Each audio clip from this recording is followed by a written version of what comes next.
Cette semaine à l'émission, nous revenons sur les journées de la culture qui se déroulaient à Passepodiac et à Chandler la semaine dernière. À Chandler, c'est à l'Atelier d'art, situé au 100 avenue du Plateau, que se déroulait l'activité proposée par la boutique d'artistes et d'artisans et du Cercle de fermières de Chandler. Bienvenue chez nous. Nous, ici, c'est le Cercle des fermières. Aujourd'hui, pour la Journée de la culture, on a décidé de faire une journée un peu porte ouverte avec des démonstrations de travail. On voit des fermières à l'œuvre qui font du tissage, de la broderie, du tricot et plein d'autres choses.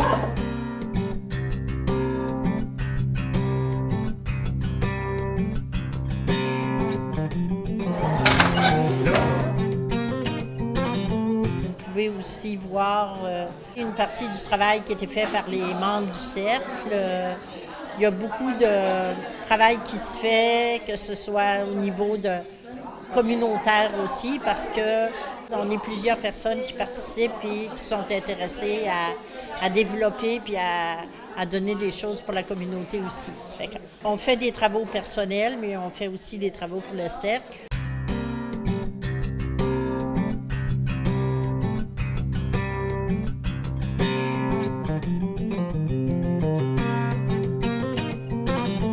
Et on a plein d'autres activités en dehors de ce que vous pouvez voir aujourd'hui qui sont faites, d'activités de bénévolat communautaire, si on veut. On est une 60aine de membres dans le Cercle de Chandler. Depuis 1999, le Cercle des fermières offre aux enfants de l'école primaire, 4e, 5e et 6e année, la possibilité d'apprendre les arts textiles parce qu'un de nos buts, c'est la transmission du patrimoine. Donc, on reçoit tous les élèves de 4e année qui veulent apprendre le tricot. C'est entièrement gratuit. C'est tout du bénévolat. Et en 5e, il y a la couture et la broderie. En 6e, on fait le tissage et souvent, il y a un autre projet qui s'ajoute. En juin dernier, la MRC a fait un concours qui comportait 3 volets. Nous avons participé pour le volet jeunesse. C'était un concours qui s'appelait Mémoire vivante et qui visait la transmission du patrimoine. Et c'est nous qui avons remporté ce prix-là pour notre volet artisanat jeunesse.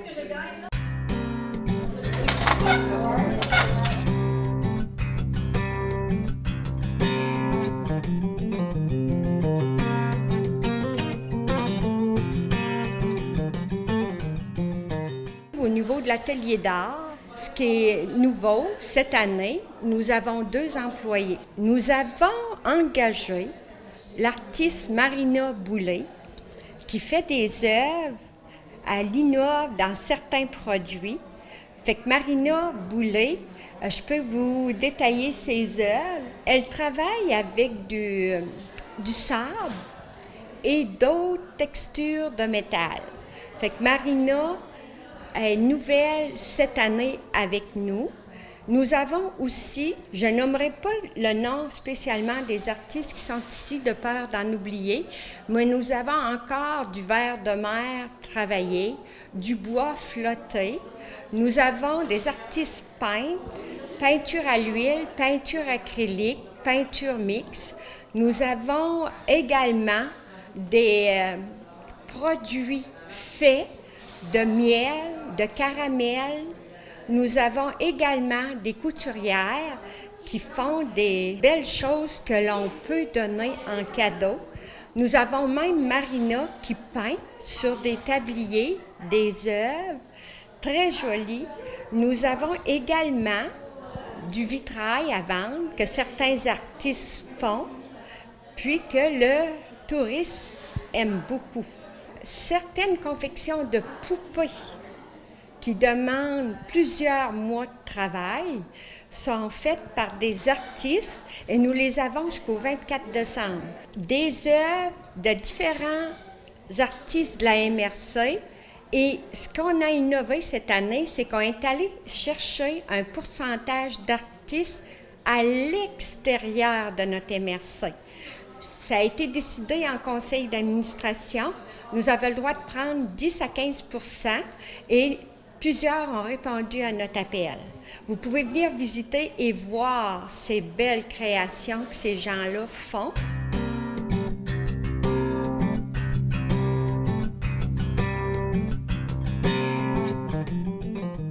Les nouveautés de cette année, c'est que nous avons offert tout l'été des cours aux enfants le mercredi et le vendredi, 2 jours par semaine.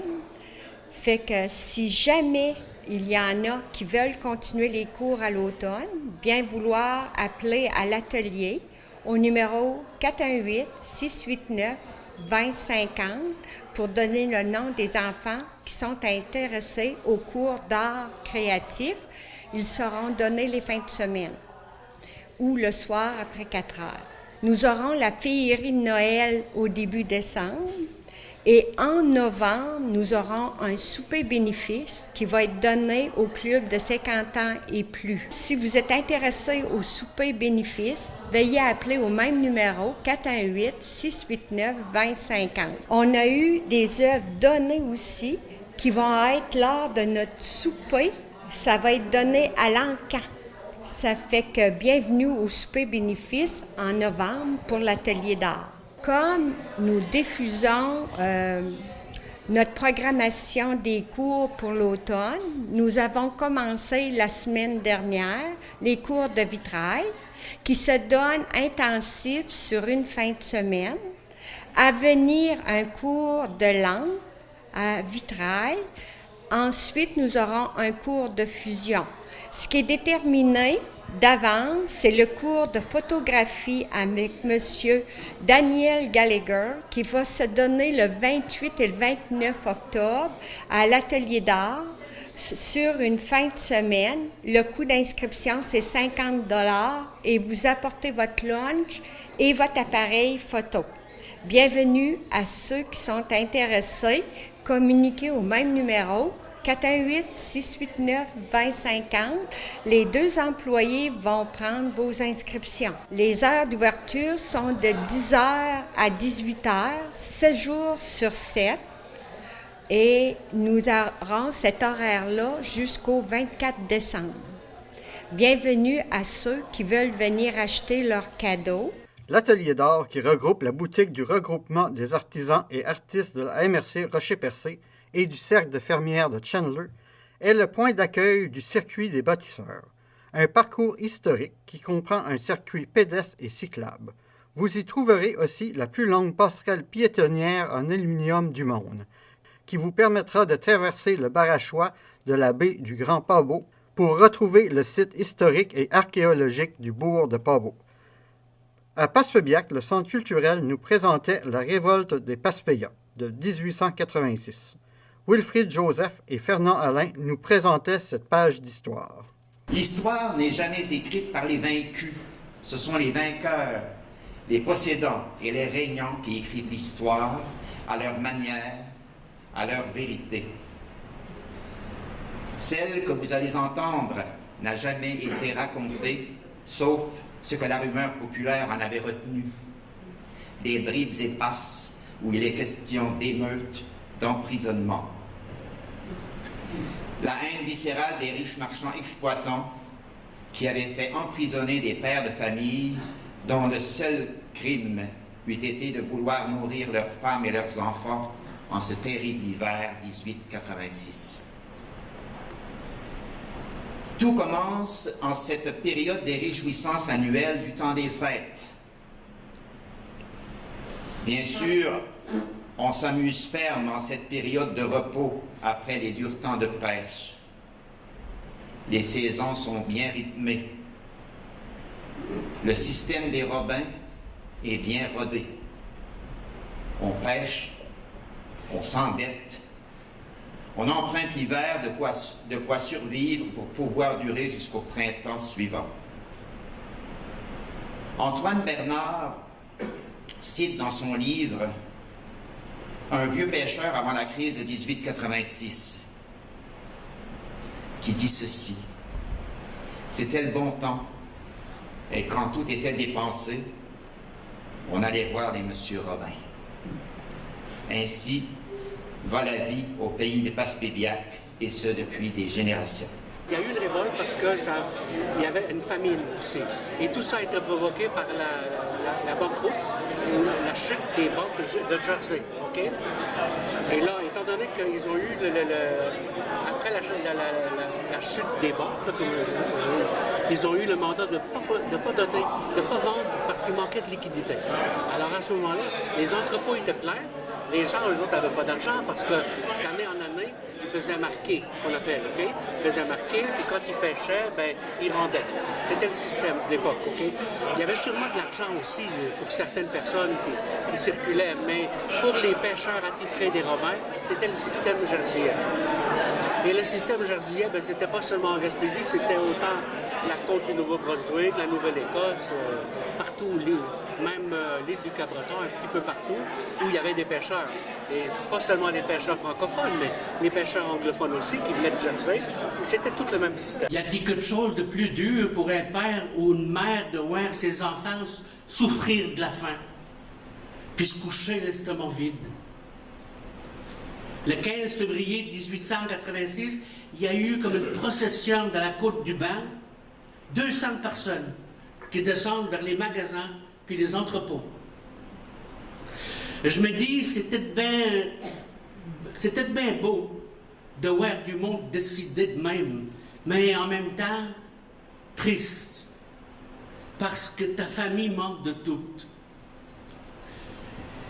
Il y avait eu des promesses, mais des promesses, ça ne met rien dans l'estomac du monde. Ça donne la faim, les promesses. Le monde est venu comme fou, hein? Narcisse, Salomon et Placide, eux autres, ils ne se laissaient pas faire.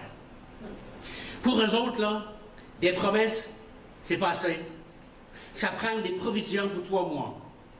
Puis plus de signage de billets de remboursement, c'est assez. Puis c'est là que Élisée a crié « On défonce ». Il y a eu des arrestations parce que les gens, dans le fond, quand on dit qu'ils avaient faim, ils voyaient que les réserves baissaient, les gens avaient des familles, et comme on dit dans le texte, à un moment donné, on peut pas... Est-ce qu'on va laisser mourir des gens de faim parce qu'il y a une planche qui les sépare? En fin de compte, c'est pour ça qu'ils ont défoncé. Et on ne peut pas les accuser. Quand t'as faim, puis c'est ça, c'est ce qui se passe un peu partout dans le monde. Un coup que les entrepôts romains étaient vidés, ils ont été sur les boutilliers et aux ans. Pauvre monsieur le curé l'arrivée. Il a bien essayé d'arrêter le monde. Même, ça avait que ça a mis les bras à croix, même. Il s'est fait tasser. Quand t'as faim, t'as plus de religion. Tu parles au beau Dieu direct. À Jules a même dit, je crois que s'il reste là, on va le crucifier sur la porte. Toujours au banc de Passepébiac, 15 février 1886. Le pillage a duré jusqu'à la noirceur, vers 4 heures de l'après-midi. Le maire Legrand s'est précipité au télégraphe pour demander le secours de l'armée. On évalue le vol à 360 barils de farine et d'autres provisions et marchandises sèches. Il y a eu des accusations. C'est comme, est-ce qu'ils ont fait la prison?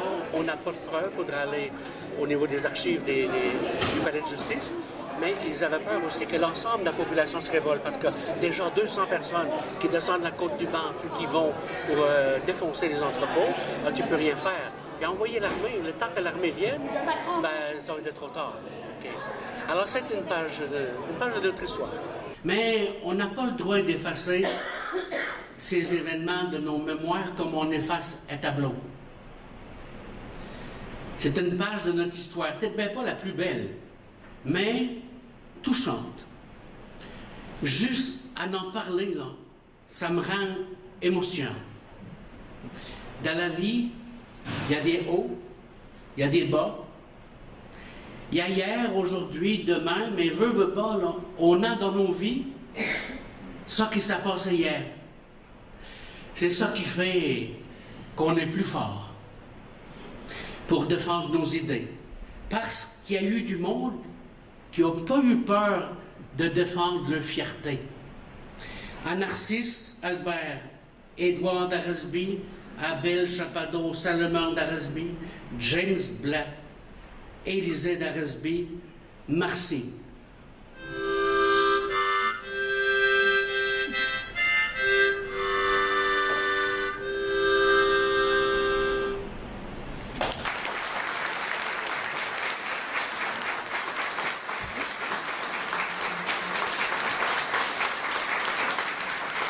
c'est dans le cadre des Journées de la culture. C'est toujours intéressant quand les gens se déplacent pour une page d'histoire dans le cadre des Journées de la culture. Moi, je suis vraiment ravi, content. Wilfrid et moi, on est très heureux de la réponse du public. Merci.